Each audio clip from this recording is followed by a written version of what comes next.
Oke, Assalamualaikum warahmatullahi wabarakatuh. Selamat pagi teman-teman semua. Sebelum memasuki pelajaran pada pagi hari ini, mari kita berdoa menurut kepercayaannya masing-masing. Berdoa dimulai. Berdoa selesai. Oke, sebelum memulai pelajaran, Ibu kira sudah masuk semua ya ke dalam kelas ini. Nah, untuk materi hari ini ada teks diskusi. Sebelum kita memasuki ke teks diskusi, teman-teman semua di sini tentunya sudah tahu kan apa itu diskusi. Tentu saja kita sudah melakukannya dalam kehidupan sehari-hari. Entah itu di lingkungan sekolah, di lingkungan rumah, ataupun di lingkungan bermasyarakat. Diskusi itu nggak mesti sih kita melakukannya dengan banyak orang. Bisa saja dengan antar individu 2 orang saja atau 3 orang, nggak harus beberapa orang dalam satu kelompok begitu ya. Jadi kita saling menukarkan pikiran.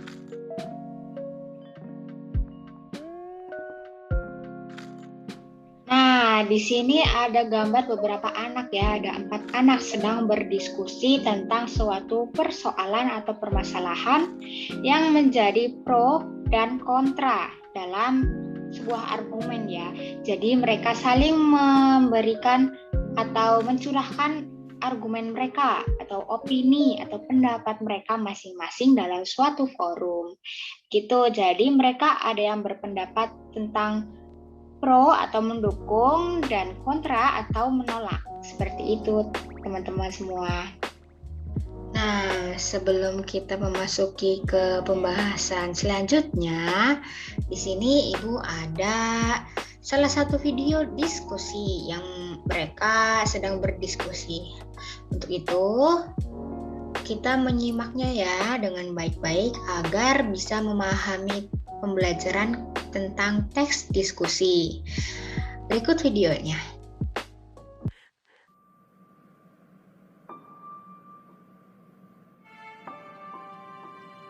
Ustadz, saya mau nanya Ustadz. Ya, persilahkan kalau mau bertanya. Begini Ustadz, ketika bulan Ramadan nanti berkumur-kumur pakai kuah bakso, boleh atau enggak Ustadz? Ya, jelas nggak boleh lah. Kenapa nggak boleh ya Ustadz? Ya, tidak dibolehkan karena kita tidak boleh berkumur dengan suatu yang memiliki rasa, apalagi rasa ingin memiliki. Hehehehe, begitu ya Ustadz. Terima kasih Ustadz. Assalamualaikum. Ya, kira-kira begitulah. Waalaikumsalam warahmatullahi wabarakatuh.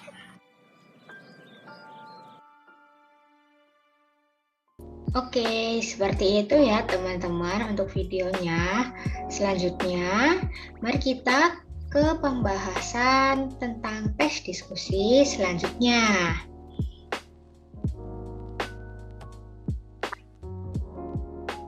Baik, untuk selanjutnya ada pengertian diskusi. Menurut KBBI, diskusi adalah pertemuan ilmiah untuk bertukar pikiran mengenai suatu masalah. Berdiskusi adalah mengadakan diskusi atau bertukar pikiran, sedangkan mendiskusikan adalah membicarakan sesuatu dalam diskusi. Nah, untuk itu, dalam KBBI pun diskusi adalah pertemuan ilmiah untuk bertukar pikiran mengenai suatu masalah. Jadi kita atau teman-teman semua saat berdiskusi tentu saja akan mencurahkan atau mengeluarkan pendapat sesuai dengan topik yang dibahas atau permasalahan yang dibahas. Nah, mendiskusikan adalah membicarakan sesuatu dalam diskusi. Berarti saat kita berdiskusi itu kita akan mendiskusikan suatu isu, misalnya isu tentang koruptor atau isu tentang lingkungan hidup. Nah, tentu saja ada pihak-pihak yang mungkin saja mendukung tentang permasalahan itu atau pihak-pihak yang menolak tentang permasalahan itu. Jadi kita saling mencurahkan pikiran kita dalam suatu forum atau ke teman kita masing-masing. Begitu ya teman-teman. Nah, untuk selanjutnya ada pengertian teks diskusi. Pengertian diskusi adalah teks yang disusun untuk menyajikan pendapat, sudut pandang, atau perspektif yang berbeda terhadap suatu permasalahan. Jadi, di teks diskusi ini, pandangan atau pendapat kita yang membahas suatu permasalahan atau sebuah isu akan dituliskan di sini atau akan tertulis di sini.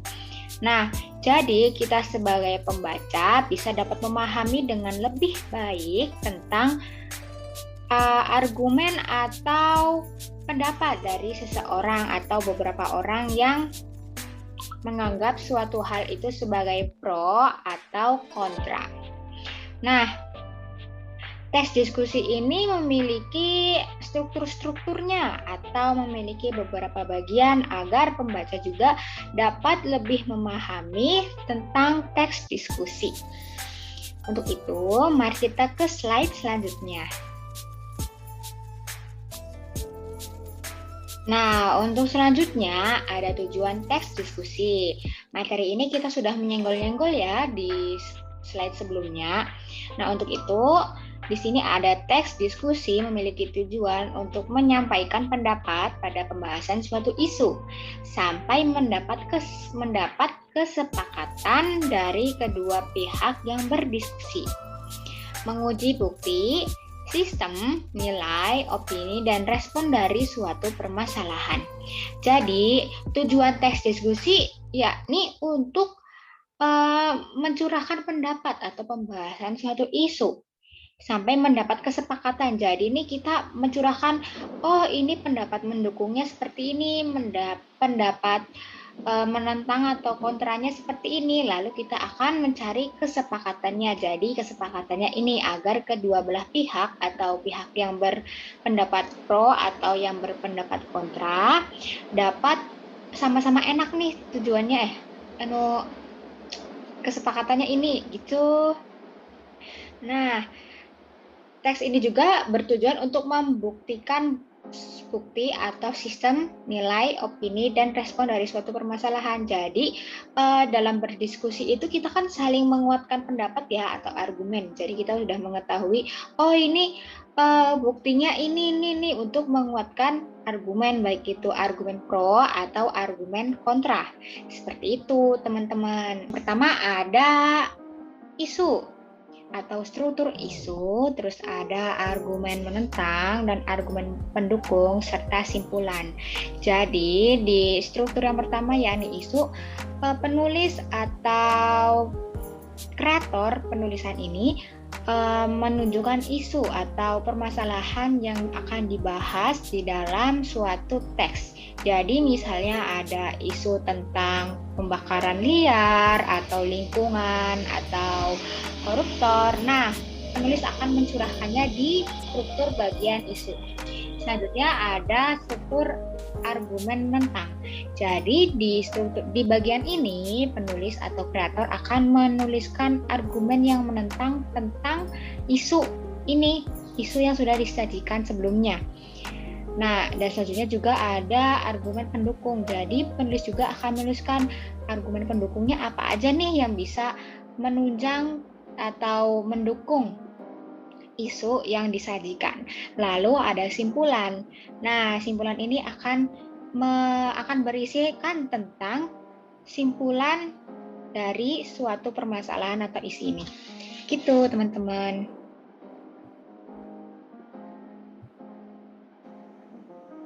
Nah, untuk selanjutnya ada verba. Verba yang ada di teks diskusi ini yakni verba material, verba relasional, dan verba mental. Nah, untuk verba material ini definisinya apa sih? Kata kerja material atau verba material ini merupakan kata kerja yang berimbuhan yang mengacu pada tindakan fisik yang dapat dilihat nyata oleh partisipan atau pembaca. Jadi contohnya seperti menari, membaca, menulis. Nah, struktur kalimatnya apa sih? Yakni subjek atau subjek, lalu verba material dan objek, seperti itu. Lalu yang kedua ada verba relasional. Pengertiannya yakni kata kerja yang berfungsi sebagai penghubung antar subjek dan pelengkap. Contohnya apa sih? Memiliki, menduduki, termasuk, merupakan, mendapat, dan menjadi. Selanjutnya ada verba mental. Pengertiannya apa ini? Verba mental memiliki pengertian kata kerja yang menerapkan persepsi atau melihat, merasa, lalu afeksi, yakni suka, khawatir. Lalu ada kognisi, yakni berpikir dan mengerti. Contohnya apa sih? Yakni dalam sebuah kalimat, misalnya ayah menulis surat. Berarti verba mentalnya adalah menulis. Lalu ada lagi nih kalimatnya seperti kakak menyetir mobil. Berarti verba mentalnya menyetir. Begitu teman-teman. Nah, lalu di sini ada konjungsi, yakni konjungsi perbandingan. Pengertiannya, konjungsi ini memiliki fungsi untuk membandingkan dua hal tertentu. Misalnya, sebagaimana, seperti, bagai, bagaikan, dan contoh kalimatnya seperti ini ya. Kereta di Jepang bergerak cepat seperti seekor citah, atau seperti ini, kereta MRT di Jakarta bergerak sangat cepat bagaikan seekor citah. Nah, konjungsi perbandingannya yakni bagaikan. Seperti itu ya teman-teman. Nah, untuk yang terakhir menggunakan modalitas. Sebelumnya, modalitas yakni keterangan dalam kalimat yang menyatakan sikap pembicara terhadap suatu pembicaraan. Lalu di sini menggunakan modalitas apa sih? Menggunakan modalitas opini dan rekomendasi. Maksud rekomendasi di sini yakni merujuk pada kemungkinan penyelesaian masalah atau isu yang dibahas dalam teks diskusi. Seperti itu, teman-teman.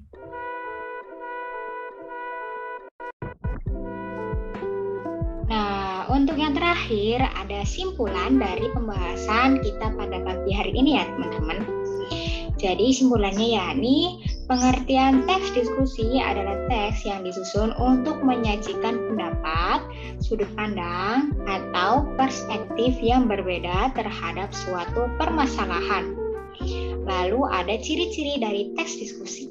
Apa aja sih? Yang pertama ada struktur. Struktur teks diskusi yakni isu, argumen penentang, argumen pendukung, dan yang terakhir simpulan. Lalu ada verba material, verba relasional, dan verba mental. Lalu yang ketiga ada konjungsi perbandingan. Dan yang keempat ada menggunakan modalitas. Nah, seperti itu teman-teman untuk materi pembelajaran hari ini. Ibu harap teman-teman bisa memahaminya dengan baik dan lebih baik ke depannya. Begitu ya. Terima kasih. Wassalamualaikum warahmatullahi wabarakatuh.